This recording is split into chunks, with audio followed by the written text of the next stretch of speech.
Apa ini? Biadab, ini kurang ajar. Ini Taliban, ini biadab yang bertua. Memang kurang ajar, ini bawa mata layak dulu sini. Something, what you want?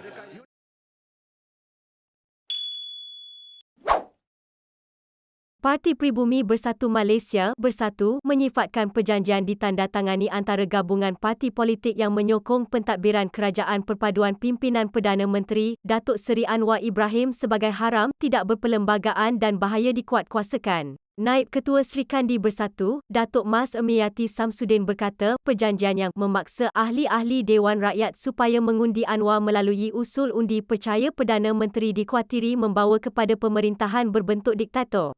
Hal ini kerana, menurutnya, perkara 49A Perlembagaan Persekutuan tidak boleh menyebabkan kerusi dikosongkan atas alasan cara ahli parlimen mengundi di Dewan Rakyat.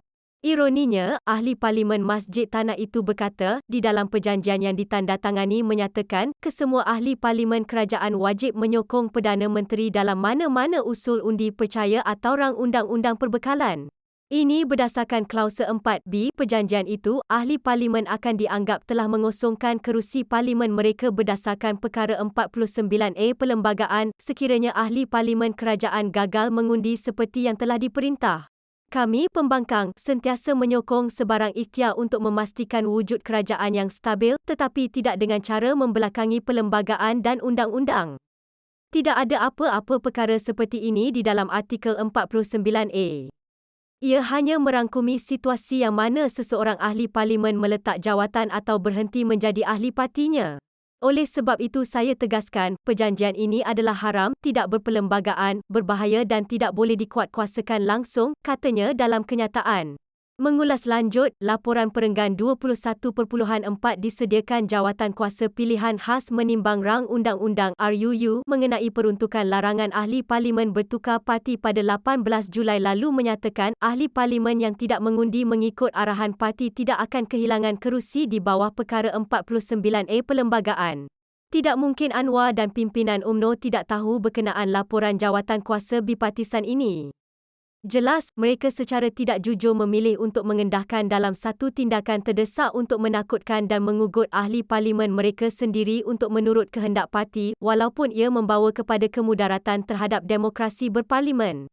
Anwar dan parti-parti kerajaan tidak boleh bergantung kepada perkara 49A mengugut ahli parlimen untuk mengundi bagi menyokong beliau sebagai Perdana Menteri atau lepas itu dalam mana-mana rang undang-undang atau perkara yang berkaitan dengan kepercayaan, katanya. Klausa 4 perjanjian yang ditandatangani oleh Pakatan Harapan PH, Barisan Nasional BN, Gabungan Parti Sarawak GPS, Gabungan Rakyat Sabah GRS dan Parti Warisan semalam menetapkan bahawa ahli parlimen dalam kerajaan perpaduan yang gagal mengundi atau menyokong Perdana Menteri dalam usul berkaitan undi percaya, rang undang-undang bekalan atau usul prosedur berkuat kuasa pada kestabilan kerajaan persekutuan akan dianggap telah meletak jawatan. Kesannya, kerusi ahli parlimen akan dikosongkan mengikut perkara 49A Perlembagaan dan parti ahli parlimen itu mesti memaklumkan kekosongan tersebut kepada Yang di-Pertua Dewan Rakyat supaya notis diberikan kepada Suruhanjaya Pilihan Raya SPR untuk mengadakan pilihan raya kecil.